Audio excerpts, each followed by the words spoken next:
Hello everyone, मैं महेश मिश्रा स्वागत करता हूं आप सभी का आपके अपने परिवार, आप सभी के अपने चैनल एनकेएम पाठशाला में। और आज की अपनी पाठशाला में हम लेकर आए हैं और आज की अपनी पाठशाला में हम पढ़ने वाले हैं भाषा लिपि, बोली, व्याकरण एवं साहित्य वाले चैप्टर का अभ्यास प्रश्न।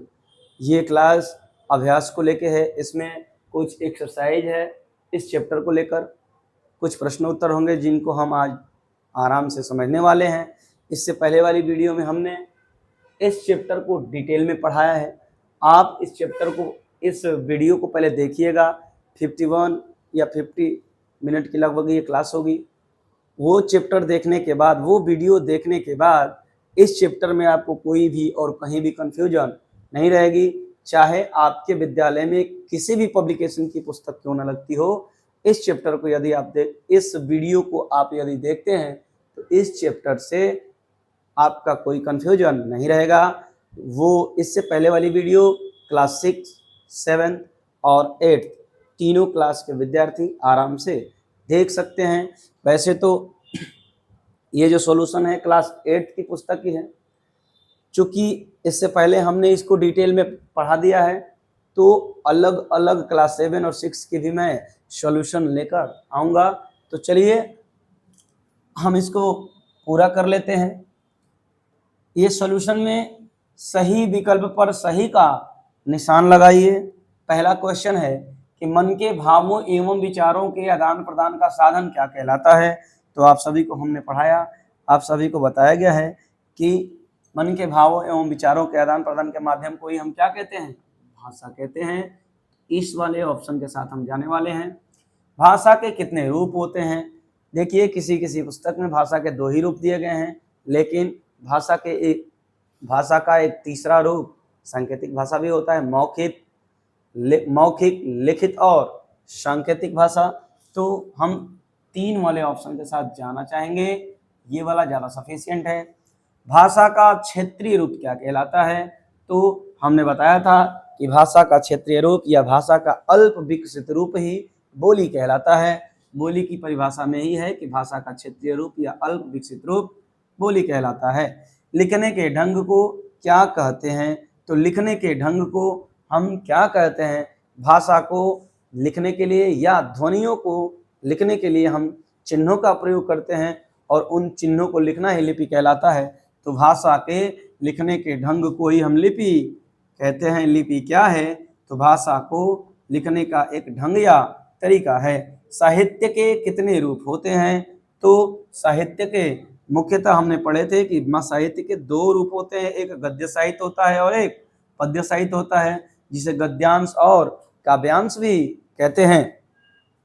ये नेक्स्ट क्वेश्चन यहाँ तक एक बुक की है और ये एक्स्ट्रा कुछ है, उसको भी आप देख लें।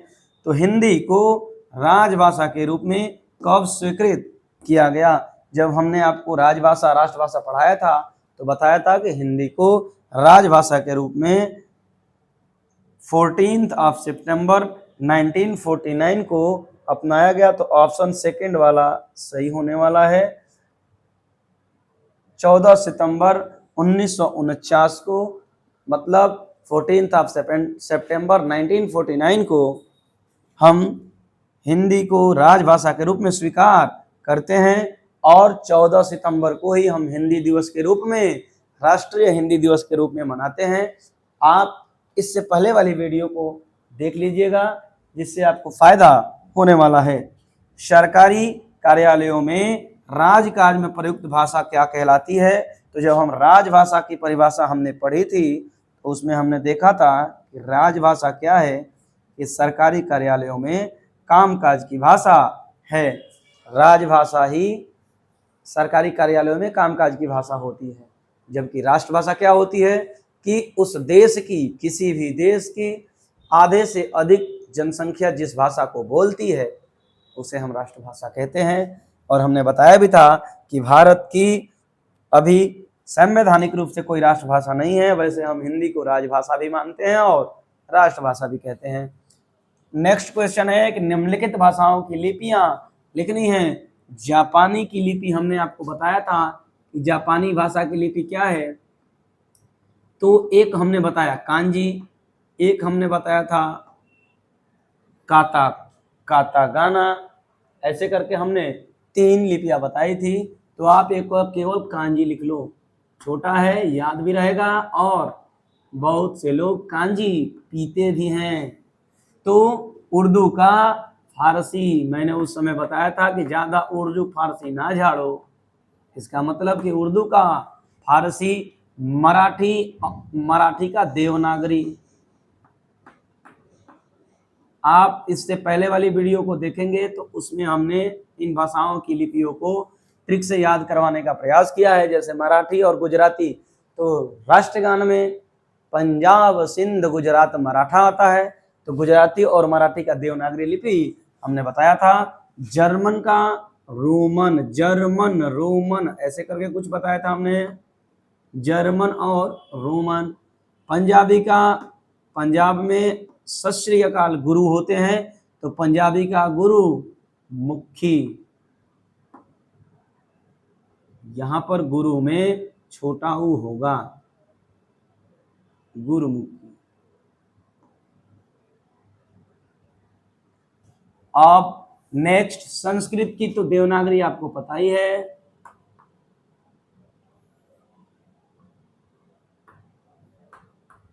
संस्कृत भाषा की लिपि देवनागरी। जब हमने इसका थियरी वाला भाग क्लियर किया था, तो देवनागरी से संबंधित जितनी भी लिपियां हैं सबको हमने पास में लिखा।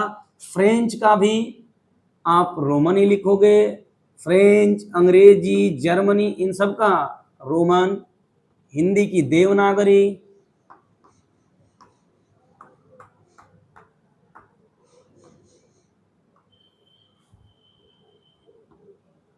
अंग्रेजी का रोमन,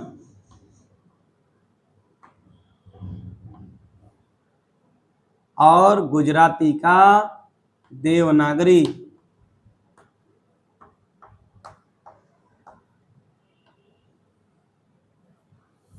तो ये लिपियां हो गई।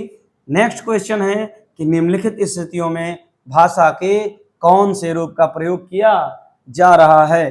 तो मंच पर कविता पाठ करना, यदि हम मंच पर कविता का पाठ करते हैं, मंच पे कविता गाते हैं, तो हम किस भाषा का प्रयोग करते हैं, तो हम मौखिक भाषा का प्रयोग करते हैं, मौखिक भाषा। टेलीफोन पर बातचीत करना, आप सभी टेलीफोन पर बात करते हैं, तो टेलीफोन पर यदि आप बात करते हैं तो किस भाषा का प्रयोग करते हैं, क्योंकि टेलीफोन पर हम बोलते ही हैं, तो टेलीफोन पर भी हम मौखिक भाषा का ही प्रयोग।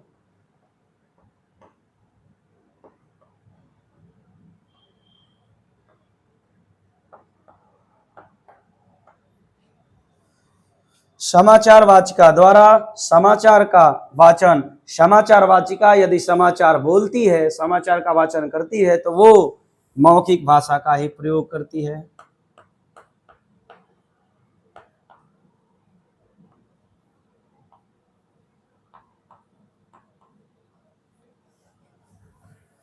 पुस्तकालय में बैठकर पुस्तक पढ़ना, यदि पुस्तकालय में बैठकर हम पुस्तक पढ़ते हैं तो हम किस भाषा का प्रयोग करते हैं। ये यहाँ पर बच्चों को कंफ्यूजन रहता है कि पुस्तकालय में यदि हम पुस्तक पढ़ रहे हैं तो किस भाषा का प्रयोग कर रहे हैं। पढ़ना, तो बच्चे इसको मौखिक भाषा कहते हैं, लेकिन ऐसा नहीं है। अगर आप पुस्तक पढ़ रहे हैं, लिखी हुई चीज़ों को पढ़ रहे हैं, तो वो लिखित भाषा के अंतर्गत ही आता है। बहुत सारे विद्यार्थी बोल बोल कर पढ़ते हैं और कुछ विद्यार्थी मौन रूप से भी पढ़ते हैं। ये आवश्यक नहीं है कि पढ़ते समय हम मुख से आवाज़ ही निकालें, मौन रूप से भी पढ़ा जा सकता है। इसलिए लिखी हुई चीज़ों को यदि आप पढ़ रहे हैं तो वहाँ पर लिखित भाषा का प्रयोग किया जाता है।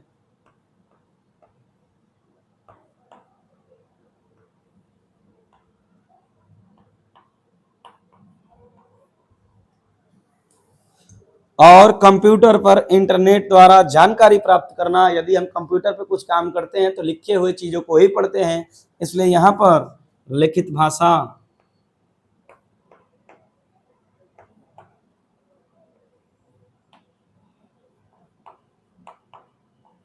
लिखित भाषा का ही हम प्रयोग करते हैं।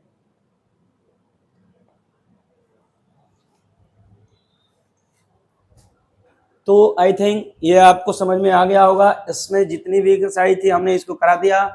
अब हम करने वाले हैं, इसके बाद कुछ और एक्सरसाइज बचती है, उसको देख लेते हैं।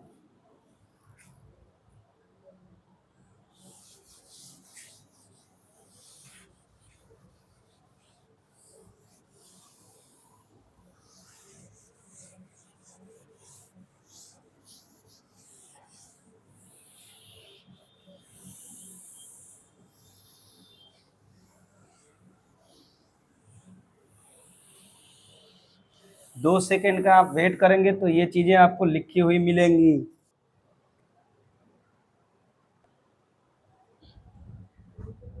तो निम्नलिखित उपभाषाओं की दो दो बोलियां लिखनी है। तो उपभाषा ये है और ये है इसकी बोलियां। तो पूर्वी हिंदी, राजस्थानी हिंदी, पश्चिमी हिंदी, पहाड़ी और मागधी हिंदी, इन सब की दो दो बोलियां लिखनी है। तो पूर्वी हिंदी में आती है अवधी, बघेली, छत्तीसगढ़ी। तो आप दो लिख लो। तो आप इसमें दो लिखेंगे, अवधी,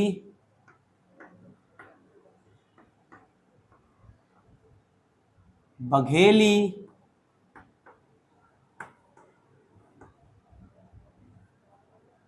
छत्तीसगढ़ी दो। राजस्थान में जयपुरी, मेवाती, मारवाड़ी। तो जयपुरी, मेवाती,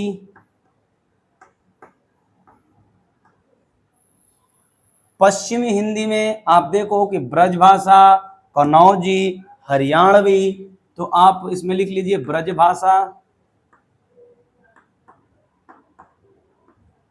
ब्रजभाषा के बाद हरियाणवी या कन्नौजी लिख लीजिए, कन्नौज की भाषा है। पहाड़ी हिंदी में आपको हमने बताया था कुमाऊनी,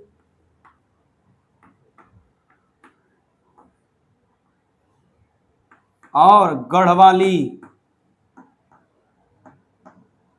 कुमाऊनी और गढ़वाली, कुमाऊनी और गढ़वाली, कुमायूं और गढ़वाल के क्षेत्र की भाषा है। मगधी, मगधी में मगही पान, बिहार का मगही पान बहुत ही फेमस है। तो ऐसे याद रखो, मागधी से मगही। और बिहार की एक और बोली महत्वपूर्ण है, भोजपुरी। अब तक की सबसे ज्यादा बोली जाने वाली बोली है ये। तो ये निम्नलिखित उपभाषाओं की बोलियां भी हो गया। ये सारे एक्सरसाइज हमने देख लिए। अब हम क्या करेंगे कि अब हम प्रश्न उत्तर की तरफ पढ़ने वाले हैं। कुछ प्रश्न लिखेंगे, उसके हम आंसर्स लिखने वाले हैं। थोड़ा सा आप पेशेंस बनाए रखिए।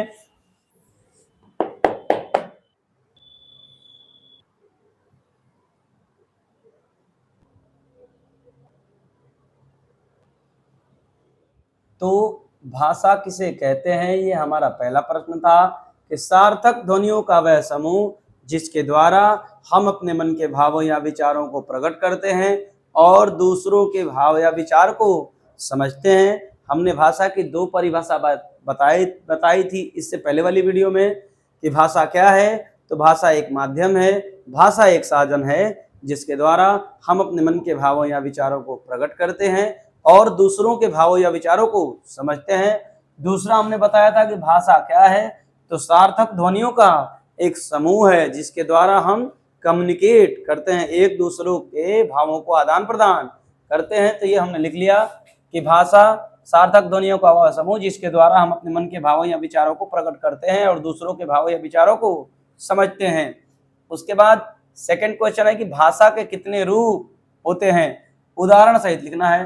तो भाषा के मुख्यतः दो और सामान्यतः तीन का मतलब मुख्य रूप से भाषा दो ही होती है, एक मौखिक और लिखित, लेकिन एक सांकेतिक भाषा भी होती है। इसलिए सामान्यतः तीन रूप होते हैं जो निम्नलिखित है। मौखिक भाषा किसे कहते हैं, तो भाषा का वह रूप जिसे हम बोलकर प्रकट करते हैं और दूसरे उसे अगर सुनकर ग्रहण करते हैं तो मौखिक भाषा कहलाता है। और भाषा का वह रूप जिसे हम लिखकर प्रकट करते हैं और दूसरे उसे पढ़कर ग्रहण करते हैं तो वो लिखित भाषा, और भाषा का वह रूप जिसे हम संकेतों के माध्यम से व्यक्त करते हैं उसे हम सांकेतिक भाषा कहते हैं। तो आप देखिए कि यहाँ पे हमने लिख दिया है मंच पर कविता का पाठ करना, टेलीफोन पर बातचीत करना, ये इसका उदाहरण है। पत्र लिखना, पुस्तकालय में पुस्तक पढ़ना, ये लिखित भाषा का उदाहरण है। और सांकेतिक भाषा का उदाहरण ट्रैफिक सिग्नल पर बत्तियों का लाल, हरा, पीला, जो भी लाल या हरा दिखना, क्रिकेट में अंपायर द्वारा इशारों में दिया गया निर्णय, ये सांकेतिक भाषा का ही एग्जाम्पल है। आप रास्ते पे जा रहे हैं, पीछे से किसी गाड़ी ने, किसी बाइक ने हॉर्न दिया तो आपको पता लग जाता है कि वो हमें हटने के लिए कह रहा है, तो ये सांकेतिक भाषा का हमने यहाँ पर भाषा का वह रूप जिसे हम संकेतों के माध्यम से प्रकट करते हैं, जबकि दूसरे उसे कैसे ग्रहण करेंगे, या तो देखकर या तो सुनकर ग्रहण करते हैं, उसे हम सांकेतिक भाषा कहते हैं। अब नेक्स्ट क्वेश्चन की ओर हम बढ़ेंगे।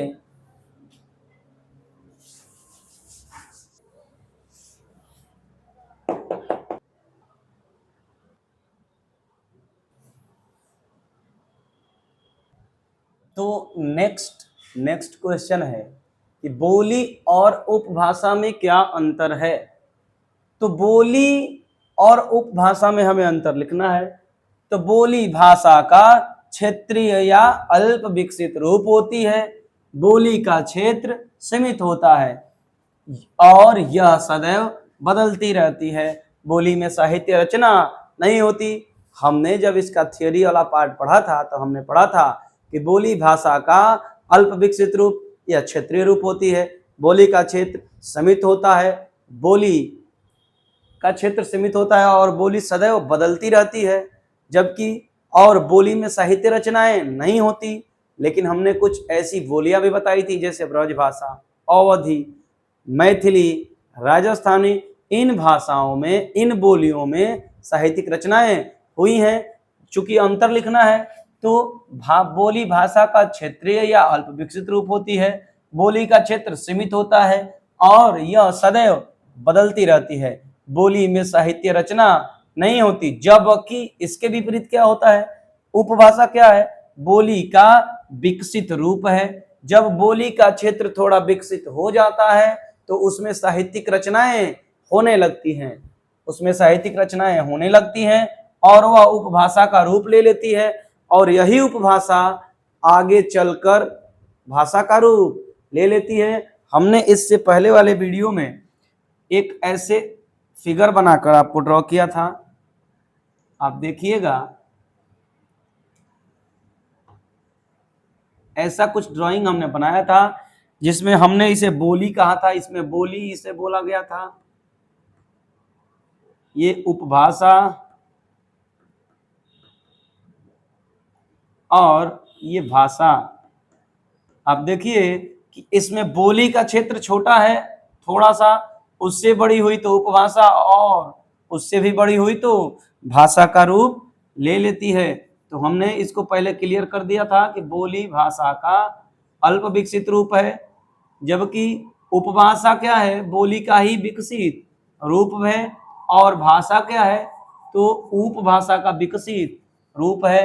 तो जैसे जैसे विकास होता चला जाता है भाषा के रूप में परिवर्तित होती जाती है। तो ये आप समझिए। उसके बाद दूसरा प्रश्न है साहित्य तथा व्याकरण की परिभाषा उदाहरण सहित लिखना है। साहित्य क्या है, तो ज्ञान के संचित कोश को ही साहित्य कहा जाता है। अब ज्ञान के संचित कोश को साहित्य क्यों कहा जाता है, इसका एक्सप्लेनेशन हम दे चुके हैं।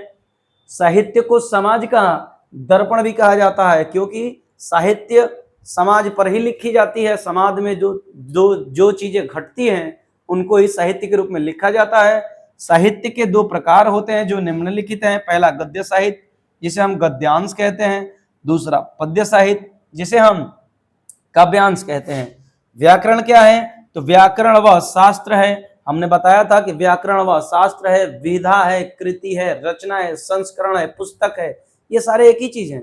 तो आप कुछ भी कह सकते हो कि व्याकरण वह पुस्तक है, व्याकरण वह शास्त्र है, व्याकरण वह विधा है, व्याकरण वह कृति है, व्याकरण वह रचना है या व्याकरण वह संस्करण है। मैंने इसको केवल यहाँ पर क्या लिखा है जो आपकी पाठ्य पुस्तक में है, व्याकरण वह शास्त्र है जिसके द्वारा हमें भाषा का शुद्ध ज्ञान होता है, चाहे वो कोई भी भाषा हो। यदि उसकी व्याकरण है तो उसके द्वारा हमें उसका शुद्ध ज्ञान होने वाला है। और हर भाषा का अपना व्याकरण होता है। जैसे आप एग्जाम्पल देख लीजिए, उदाहरण पूछा था इसने, हिंदी व्याकरण, संस्कृत व्याकरण और अंग्रेजी व्याकरण। और भी अगर भाषाएं होती हैं तो उनकी भी व्याकरण होती है। अब नेक्स्ट क्वेश्चन की ओर हमें बढ़ना है।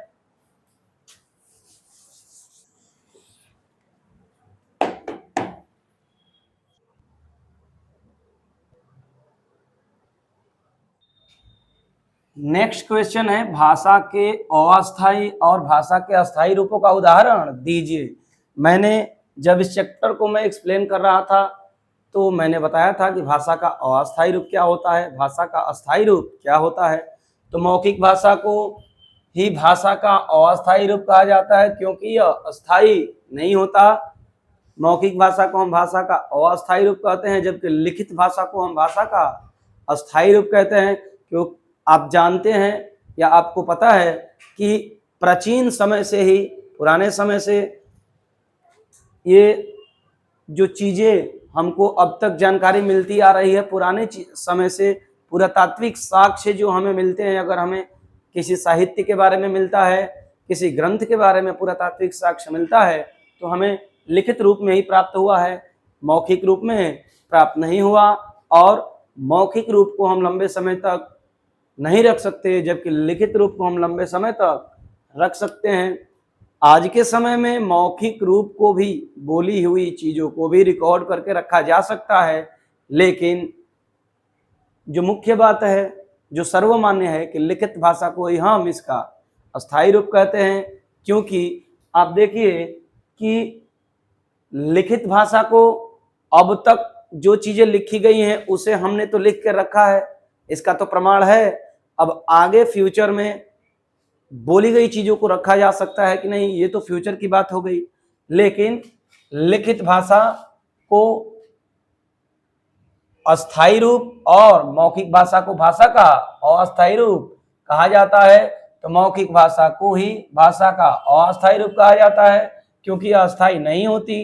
कविता गाना, भाषण देना, रेडियो सुनना इत्यादि भाषा का अस्थायी रूप है, जबकि लिखित भाषा को ही भाषा का अस्थायी रूप माना जाता है क्योंकि इसे अस्थायी रूप से रखा जा सकता है।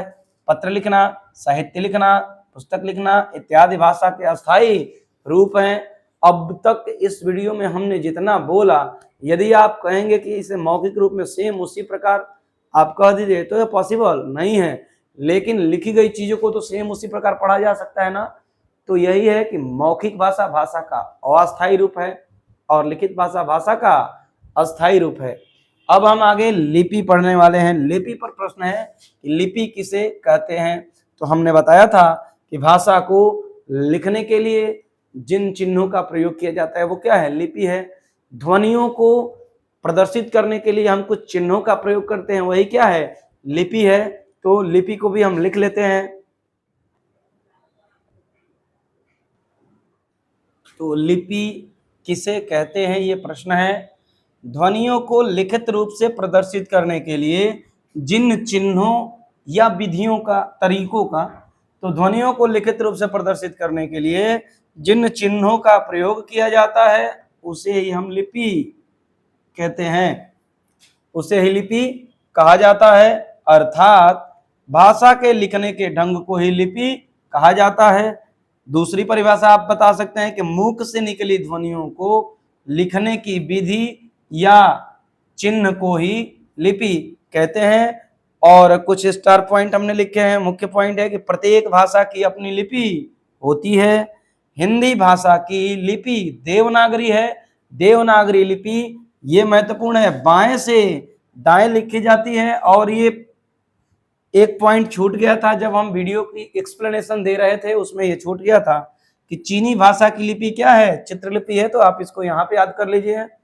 तो ये लिपि हुआ, लिपि का जो क्वेश्चन आंसर है ये हो गया। लिपि की परिभाषा आप कुछ भी तीनों में से बता सकते हैं। कुछ ना समझ में आए तो आप कहना कि भाषा के लिखने का ढंग ही क्या है, लिपि है। किसी भी भाषा को किस ढंग से लिखा जा रहा है वही उस भाषा की लिपि होती है। नेक्स्ट क्वेश्चन, एक क्वेश्चन और हम लोग कर लें।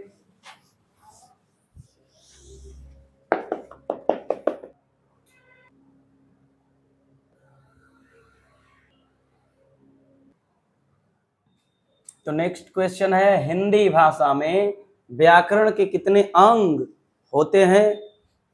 तो हिंदी भाषा में व्याकरण के मुख्यतः 3 अंग होते हैं। एक्सप्लेनेशन वाली वीडियो में हमने बताया था, क्योंकि उस समय भी मैंने इसको एक्सप्लेन नहीं किया था और अभी भी मैं इसको डिटेल में एक्सप्लेन इसलिए नहीं कर रहा हूं क्योंकि ये अलग अलग चैप्टर के रूप में हमें पढ़ना है। तो हिंदी भाषा में व्याकरण के मुख्यतः 3 अंग होते हैं जो निम्नलिखित हैं। पहला है वर्ण विचार, दूसरा शब्द विचार और तीसरा वाक्य विचार। वर्ण विचार में क्या है कि इसमें वर्णों या अक्षरों के आकार, स्वरूप, भेद, उच्चारण आदि के विषय में विचार किया जाता है। जब वर्ण विचार आप पढ़ेंगे तो उसमें केवल वर्णों के बारे में ही हम पढ़ेंगे, वर्णों के आकार के बारे में, स्वरूप जैसे कि स्वर, व्यंजन, स्वर कितने प्रकार के होते हैं, व्यंजन कितने प्रकार के होते हैं, संयुक्त व्यंजन क्या है, अंतरस्थ व्यंजन, इन सारी चीजों के बारे में हम वर्ण विचार में पढ़ते हैं। फिर शब्द विचार की जब बात होती है तो इसमें शब्दों की उत्पत्ति, विकास, निर्माण, आगमन, अर्थ आदि के विषय में। शब्द विचार में केवल शब्दों के बारे में ही चर्चा होती है। उत्पत्ति या स्रोत के आधार पर शब्द कितने प्रकार के होते हैं, व्युत्पत्ति या रचना के आधार पर शब्द कितने प्रकार के होते हैं, अर्थ के आधार पर शब्दों के क्या प्रकार होते हैं, विकार या परिवर्तन के आधार पर, तो ये सारी चीजें हम शब्द विचार में पढ़ते हैं। फिर आता है वाक्य विचार। तो इसमें वाक्य रचना, वाक्य भेद, वाक्य संबंध, विराम चिन्ह आदि के विषय में विचार किया जाता है। जब आप वाक्य विचार पढ़ेंगे तो आप साधारण वाक्य, संयुक्त वाक्य, मिश्रित वाक्य पढ़ने वाले हैं। तो ये सारी चीजें वाक्य के बारे में जो भी संबंध हम स्थापित करेंगे वो हम वाक्य विचार वाले चैप्टर में करेंगे। तो ये सारी जो व्याकरण के जो 3 ये विभाग है, वर्ण विचार, शब्द विचार और वाक्य विभाग, ये सभी हमें एक एक चैप्टर के रूप में अलग अलग पढ़ने हैं। इसलिए यहाँ पर ज्यादा एक्सप्लेनेशन देंगे तो ये क्वेश्चन का आंसर लंबा हो जाएगा। इस क्वेश्चन के लिए इतना आंसर इनफ है। तो हमने प्रयास किया कि भाषा, बोली, लिपि, व्याकरण एवं साहित्य वाले चैप्टर के सारे प्रश्नोत्तर हम आपको करा दें। चूंकि सारी पाठ्य पुस्तकों का प्रश्नोत्तर कराना संभव नहीं है क्योंकि सारी पाठ्य पुस्तकें मेरे पास है भी नहीं। और लेकिन इसके पहले वाली जो वीडियो है, जो एक्सप्लेनेशन की इसकी वीडियो है, अगर आप उसको देखते हैं, पूरी वीडियो को ध्यान से देखेंगे तो किसी भी पब्लिकेशन की पुस्तक हो उसमें से कोई भी क्वेश्चन नहीं रह जाएगा। आप सारे क्वेश्चनों को आराम से कर लेंगे। तो ये वीडियो आपको कैसा लगा, ये सॉल्यूशन आपको कैसा लगा, इसमें क्या सुधार करने की आवश्यकता है, आपको इस सेशन में क्या सबसे अच्छा लगा, इसमें क्या सुधार हम कर सकते हैं, आप कमेंट्स में लिखिएगा। और अगली वीडियो आपको किस चैप्टर की चाहिए ये भी आपको कमेंट्स में लिखना है। बहुत ही जल्द लिटरेचर वाले पोर्शन को लेकर भी हम प्रस्तुत होने वाले हैं। इस वीडियो के बाद लिटरेचर वाला वीडियो आएगा तो आपका फीडबैक, आपका कमेंट्स मेरे लिए महत्वपूर्ण है। मैं आपके कमेंट्स की प्रतीक्षा करूंगा, आप रिप्लाई जरूर करना। धन्यवाद।